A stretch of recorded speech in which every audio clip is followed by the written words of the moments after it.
سیدنا عمر سے روایت ہے، کتب صحاح میں ہے، اور حضرت عمر رضی اللہ تعالی عنہ یہ بات بیان کرتے ہوئے رو پڑے، اور آپ کہا کرتے تھے کہ ابو بکر یہ غار والی نیکی مجھے دے دیں اور میری ساری زندگی کی نیکیاں لے لیں۔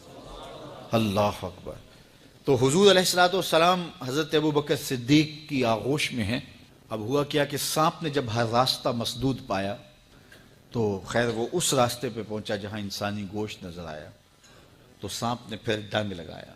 سانپ کا ڈنگ اچانک، تو انسان تو کپ کپا کے رہ جاتا ہے، اچانک تو چیونٹی کاٹ جائے تو انسان کپ کپا کے رہ جاتا ہے، چھپکلی گر جائے اچانک تو بندہ اپنے وجود کو جو ہے وہ متوازن نہیں رکھ پاتا، تو نیچے سے سانپ اور وہ ڈنگ لگا رہا ہے۔ لیکن لفظ سنیے، یہ حضرت عمر کی روایت ہے کہ حضرت سیدنا صدیق اکبر نے اپنی ٹانگ کو جنبش نہیں آنے دی،